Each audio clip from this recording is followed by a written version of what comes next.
A weary detective returns home one foggy night and discovers his house has been broken into. His most precious belonging, his leather notebook, is missing. It started with a sound I couldn't explain. A single, soft creak in the middle of the night, like a floorboard sighing under the weight of something that shouldn't be there. I had just come back from a case that left my nerves thin as paper. The city was asleep under a low fog, and the only thing that kept me company was the ticking of the clock above the mantel, steady, deliberate, like a metronome for my thoughts. Then came that sound. Not from the window, not from the roof. From inside. I sat up slowly, every muscle tense, my hand brushing the revolver I kept under the pillow. My apartment on Rue d'Aubepine had always been my sanctuary, a place of order where even the shadows seemed to know their boundaries. But that night, the shadows felt different. They lingered, watched. When I stepped into the hallway, the air was colder. The smell of burnt dust from the radiator mixed with something else, faint but sharp, metallic. The kind of scent that doesn't belong indoors. I followed it to the living room, where moonlight crawled across the parquet floor. The window was open just enough for the curtains to breathe in the wind. And on the table, where I always left my old leather notebook, there was only the faint imprint of its shape in the dust. Someone had been here. Someone had taken my notebook. And in my line of work, that meant one thing. The hunter had just become the hunted. The night pressed against the windows like a living thing, heavy and listening. I didn't turn on the lights. Light makes you blind to what's hiding in the dark. Instead, I crouched by the table where the notebook had been. The dust told a story of its own. Smudges, half-moons of pressure, and there, a clear fingerprint. But not just one. 3. 2 near the edge, and 1 on the chair, as if someone had rested a trembling hand before leaving. They were small, delicate, not the kind of prints left by a brute with a crowbar. And yet, something about them made my skin crawl. The spacing was too careful, too symmetrical. Whoever had touched my things had done so with precision, not panic. They weren't stealing for greed. They were searching. I followed the prints toward the window. The latch was unbroken, but there was a strange residue on the frame. A thin, iridescent film that caught the moonlight in a spectrum of colors I couldn't name. I brushed it with a gloved finger, brought it to my nose. It smelled faintly of ozone, like the air after lightning. That's when I noticed the mirror. The old oval one hanging by the door. It had fogged over from the cold night air, and across its surface, written with a fingertip, were 3 words. You left first. My pulse slowed, heavy and deliberate. Whoever had done this knew me. Not as a detective, not as a stranger, but as something else. And the words on the mirror, they weren't a threat. They were a reminder, by dawn. The city outside had turned pale and hollow, washed in the color of wet concrete. I hadn't slept. The words on the mirror kept echoing in my head. You left first. Left what? Or who? I poured myself a cup of coffee gone lukewarm, the bitter taste anchoring me to something real. But the room still felt wrong, as though it remembered what had happened while I slept. I began to search, methodically. Every drawer, every book's spine, every corner where a clue might cling like dust. My notebook was gone, but I had kept its twin, a decoy, empty but for a hollow space carved in the back cover. That's where I found the first real sign. A single brass key, blackened at the edges as if it had been pulled from a fire. Its teeth were odd, too narrow, too long, not for any modern lock. On its handle was something scratched by hand, the number 13. And then, as I turned it over, I felt it, a faint pulse, not from my fingers but from the key itself. A vibration, almost alive. Something whispered below my feet. A creak, deep and slow, as if the wood beneath me exhaled. I knelt down, pried up the corner of the floorboard with my pocket knife. Beneath the plank was a cavity, and in that cavity, wrapped in aged velvet, another key. This one silver, smooth, untarnished. And underneath it, a note in handwriting I hadn't seen in years. You'll need both. One opens what's locked. The other closes what shouldn't be found. My own signature was at the bottom, but I had no memory of writing I teed up by evening. The fog had thickened into a thing with weight, soft, pale fingers curling through every crack of my windows. The city outside was muffled, as though the world itself was holding its breath.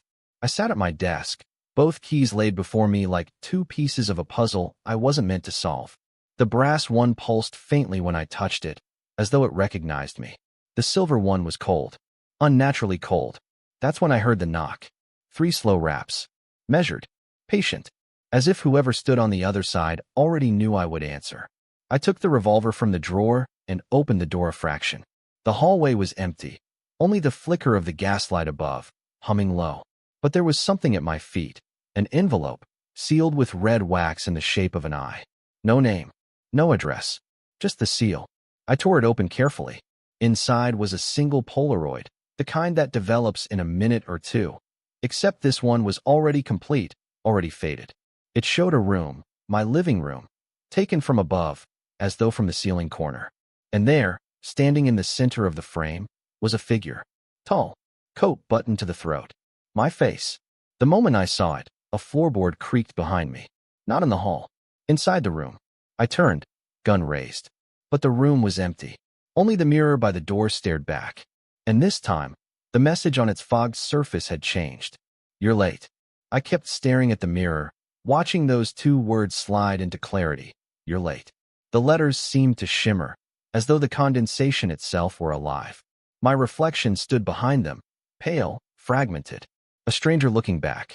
Then I noticed the Polaroid again. Its surface, once matte and harmless, now gleamed slick under the lamplight. I reached for it, and my fingertips came away red. Blood. Fresh. Still warm. I dropped the photo. It landed face up, the image warping as the crimson spread through it, clouding the edges like veins growing across paper. The face in the picture, my face, began to fade, leaving only the outline of a shadow. That's when the whisper came. Not from the window this time. Not from any single direction. It rose from the walls, from the air itself, a low, rasping voice, dry as wind over old bones. He took what you buried. He only returned the part that remembers. I froze, because I had buried something, long ago, but not in the ground. In my mind. The phone on my desk rang once, then went silent. No connection. Just that single, empty ring, like a heartbeat that stopped too soon. When I turned back to the Polaroid, the image had changed again. It now showed a door, wooden, cracked, with the number 13 scrawled in chalk. And beside it, someone had written in small, trembling letters. Bring both keys. There's a particular kind of silence that lives just before you make a choice you can't take back. It's not absence of sound.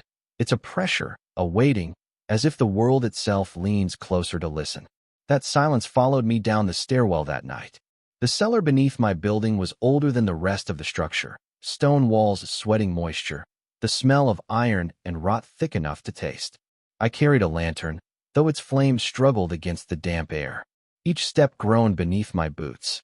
I hadn't been down here in years. Not since the renovations. Not since the incident. At the bottom, the light caught on something I didn't remember ever seeing. A door built into the far wall, low and narrow, its wood darker than age alone could explain. Scratched across it in pale chalk was the number 13. The same number as on the brass key. I knelt, trying to steady my breathing. There was no handle, only a small, round keyhole, almost perfectly shaped for the key I'd found beneath the floorboards. I hesitated, feeling the metal pulse faintly in my palm again. A slow heartbeat, not my own. When I slid it into the lock, the lantern dimmed. The air thickened, heavy with something like electricity, though no storm raged above.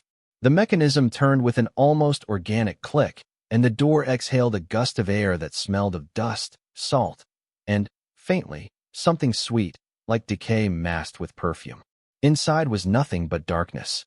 And yet, from within that darkness came a sound I knew far too well, the rhythmic scratch of a pen on paper.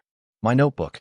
Someone, or something, was writing in it. The scratching stopped the instant I spoke. Who's there? My voice echoed against stone and came back wrong. Thinner, stretched, as though someone had repeated it half a breath behind me. I lifted the lantern. Its light trembled across the threshold, revealing the outline of a small chamber carved from the rock itself. Dust hung in the air like a fog of memories. And in the middle of that small, forgotten space lay my notebook. Open, pages moving on their own, turning as though a breeze passed through, though the air was perfectly still. Words were forming on the paper even as I watched. My handwriting. Sentence after sentence, written by a hand that wasn't mine. He watches as he writes. He listens through the ink. Don't turn around. A pulse of cold ran down my spine. Couldn't move. Then, behind me, a breath. Close. Too close. I could smell it. Damp earth, something metallic. The same scent that had clung to the window frame the night of the break-in. My lantern sputtered, its flame collapsing into a shivering blue spark. Slowly, I turned. In the doorway stood a silhouette. My height. My build.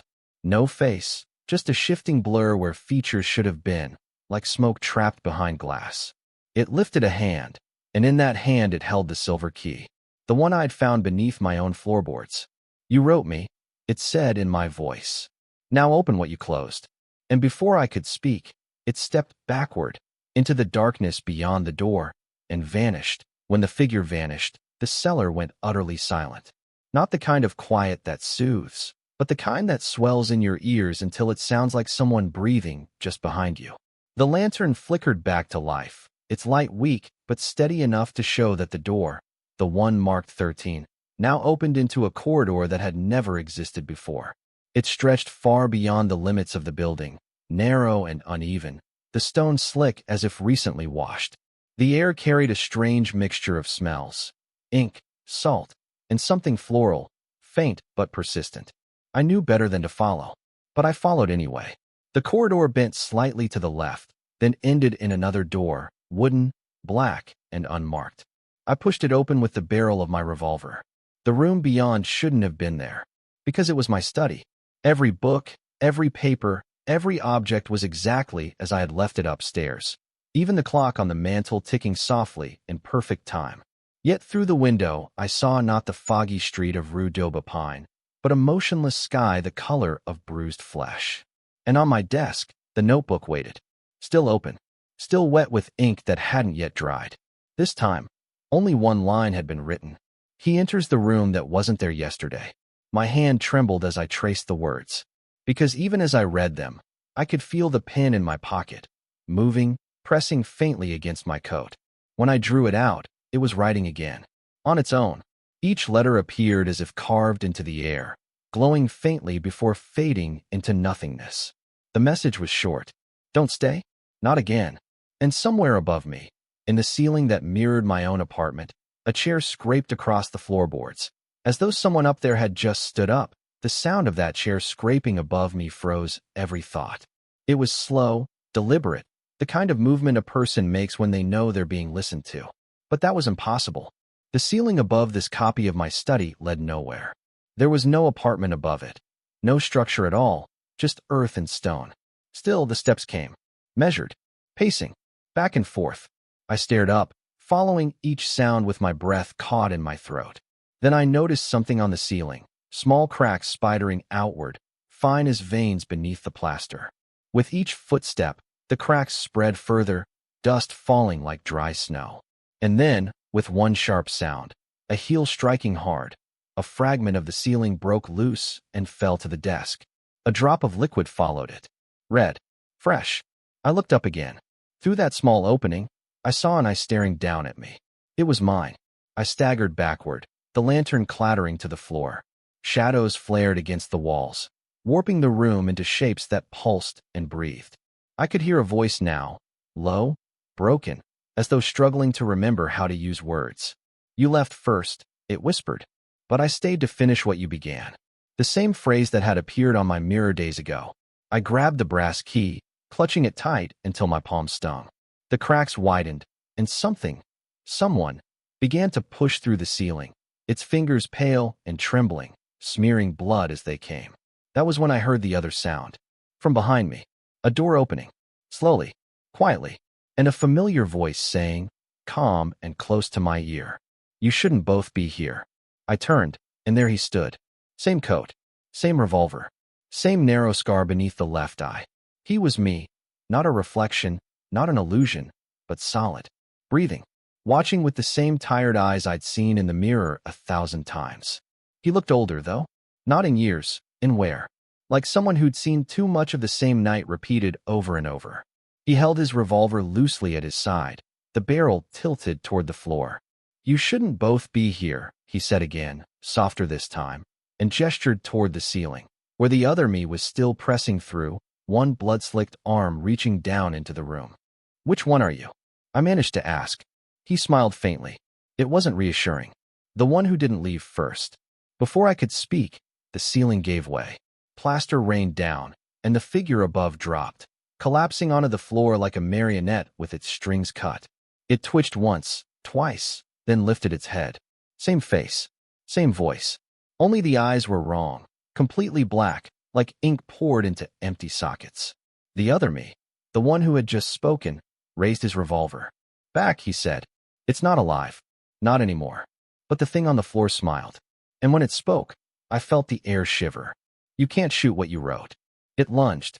The shot thundered through the room, a deafening crack that sent echoes spiraling down the impossible corridor. Smoke and silence followed. When it cleared, there was only blood on the floor. No body. The other detective, my double, turned to me, face pale. "We're running out of time," he said. Then he opened his hand. Inside it gleamed a third key, iron, twisted, and black as shadow. "One opens. One closes," he murmured. "This one remembers." He held the iron key out to me, and even before I touched it, I felt what he meant. The air around it hummed with something old, not electricity, but memory. It was warm, too warm, as if it had just been pulled from someone's chest. The other me, the older one, watched carefully as I turned it over in my palm. It looked handmade, crooked in the way things are when built by someone desperate to lock something away. "It doesn't open a door," he said. "It opens you." The room shifted as he spoke. The walls sighed, bending inward slightly, as though listening. My reflection in the window pane rippled, showing flickers of things I'd half forgotten. A child's face, a hand clutching mine, rain pouring over an unmarked grave. "What did we do?" I asked, though the words barely left my throat. He looked at me, and for a moment I thought I saw pity in his eyes. Then he simply said, "We tried to hide the guilt in our own mind. Split it." But it came back hungry. The key vibrated in my hand, and before I could stop myself, I pressed it against my chest. A sound, like metal meeting bone, rang through the room. I gasped, stumbling backward, and suddenly the study melted away. The air thickened, the light dimmed, and I was standing in a hallway lined with doors, hundreds of them, stretching into forever. Behind each one, I could hear faint murmurs, whispers, some crying, some laughing, all familiar. And from far down the corridor, someone was walking toward me, boots echoing in perfect rhythm with my own heartbeat. The older me's voice echoed faintly, distant now. "Find the right door, before he finds you." I looked down at the key again. Its shape was changing, twisting like it was remembering something I didn't want it to recall. And behind me, another door creaked open. The whisper of that opening door slithered down the corridor like smoke. I turned, slow, afraid to see what memory had chosen to let itself out. The door stood half open. Its surface was darker than the rest, not painted, but stained, as if soaked through by years of secrets. Across it, scratched into the wood with something sharp, was my name. Not my full name, just the one I used on cases, the one clients whispered when they didn't want to be overheard. And beneath it, 3 words I hadn't seen since the night everything went wrong. "You left first." The corridor lights flickered, weak bulbs hanging from invisible wires, pulsing in time with my heartbeat. I gripped the iron key, feeling it throb in my hand like it wanted out, wanted in. I stepped closer. From behind the door came a faint sound, a pen scratching, slow and steady. Writing. My writing. I pushed the door open. Inside was a room I knew too well. A rain-soaked street through a grimy window, the glow of a lamppost, and a woman sitting by my desk. Her face half-shadowed, cigarette trembling between her fingers. Elena. She looked up, exactly as she had that night. Same tired eyes, same faint bruise on her wrist. "You shouldn't have come back," she said softly. "I never left," I whispered. She smiled then, but it was wrong. The edges of her lips cracked like old paint, and her skin began to flake, revealing darkness underneath. "You wrote me here," she hissed. "You forgot I could still read." The iron key burned hot in my hand, and the words she spoke began to echo through the corridor, whispered by 100 unseen mouths. "You wrote me. You wrote me. You wrote me." The walls started to tremble. Every door in that endless hallway began to open, one by one, spilling light, smoke, and the sound of voices I had buried long ago. And above it all, faint but certain, came my own voice from somewhere ahead, calling me by name. The corridor blazed with movement now, every door trembling, swinging wide to spill out fragments of lives I'd tried to erase. The air grew thick with whispers, overlapping until they formed a single low hum, the sound of memory clawing its way out of silence. I stumbled forward, clutching the iron key, while faces formed in the light spilling from each room. Some I recognized, some I didn't. All of them were mine. There was the thief from the Rue de Jardins case, the one who'd begged for mercy before the bullet found him, the girl I'd promised to protect and left behind in the fire, the partner I'd sworn I'd avenge. Each of them looked at me now, eyes hollow but knowing. We were written to die, they whispered. You made us suffer to feel real. Their voices rose, soft and relentless, until the words were all around me, pressed into the walls, breathed into my ear, echoing beneath my skin. Ahead, the corridor ended in a single archway. Beyond it, light flickered like candle fire reflected on water. And in that light, I saw him again, the other detective, the older version of me. He stood before a vast mirror, tall enough to swallow the room. The reflection it held wasn't ours, but the darkness behind the glass writhed like a storm waiting to break. He didn't turn as I approached. You remember now, he said quietly. Every lie you told, every case you twisted until it became something you could live with. You kept the guilt here, locked it behind your own words. I raised the key. And this? He nodded once. That's how you end it. But be careful. He finally turned, eyes dark and wet with exhaustion. It doesn't just close what you made. It closes you with it. From the mirror, my reflection smiled. Not kindly, but knowingly. Its hand pressed flat against the inside of the glass, fingers spreading wide, waiting for mine to match it. The iron key grew heavier. The air began to hum again. And somewhere deep in the glass, something whispered, eager and patient. Come home.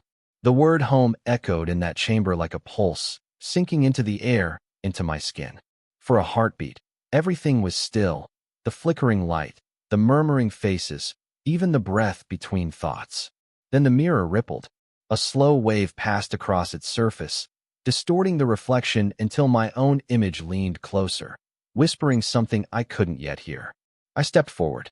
The floor beneath my boots groaned, thin cracks spreading outward from every step. The older version of me, the weary detective who had guided me here, stayed silent, watching. The iron key throbbed in my palm, the metal hot now, as if my heartbeat had merged with its own.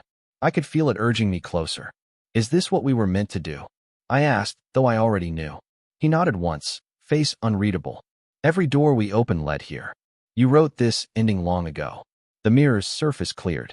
I saw now not just my reflection, but the other faces, Elena's, the victims, the doubles, all pressed close behind the glass, staring as if waiting to be let out. Their mouths moved together, forming words I finally understood. You left first. My reflection raised its hand again, mirroring mine perfectly. Between its fingers glinted a key, the same iron shape. The choice was clear. One of us had to turn it. I reached toward the glass. My fingertips met its surface, warm, pliant, almost alive. The moment the key touched it, the light in the room shattered into darkness. For an instant, I felt everything, the weight of every lie, every case, every truth I'd buried under clever words. And beneath it all, the sound of my own voice, not speaking, writing. The mirror cracked from edge to edge. The other me, the older one, shouted something I couldn't hear. He lunged toward me, but too late. The glass broke open, spilling light like blood. And the reflection stepped out. The light burned everything away. The corridor, the whispers, even the sound of my own breathing. When it faded, I was standing in a room that looked almost ordinary. Almost. It was my office again. The real one this time, or what passed for real. Rain tapped against the window in slow, steady beats. The clock on the mantel ticked the same tired rhythm it had the night this all began. The mirror by the door was whole again. Only now, there was no reflection. I looked down. The iron key had dissolved into my hand, leaving a faint scar the shape of a wound trying to remember itself. My notebook sat open on the desk, blank pages waiting. The revolver lay beside it, heavy with dust. The door creaked. The other me stepped through, calm, Deliberate. No longer a double, no longer separate. He didn't speak. He simply walked past me, sat in the chair by the window, and lit a cigarette. The smoke drifted toward the ceiling, where faint cracks still spidered through the plaster. Finally, he said, "We finished it." I nodded. "Did we?" He exhaled, slow and thoughtful. "Every story ends twice. Once when it's told, and once when it's understood." He looked at me then, and for the first time, I didn't see him as something other, just as the part that had stayed behind. Outside, sirens rose somewhere in the city, distant and familiar. The world was still moving, unaware of what had been locked, opened, rewritten. I closed the notebook. "No one will believe it." He smiled. "They don't need to."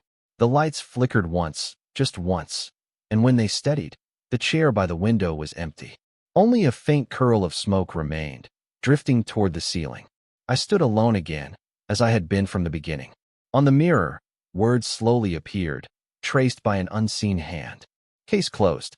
I turned off the lamp, pocketed the brass key, the only one that hadn't vanished, and stepped out into the rain. It was still my city, still full of mysteries. Only now, I finally understood which one had been following me all along.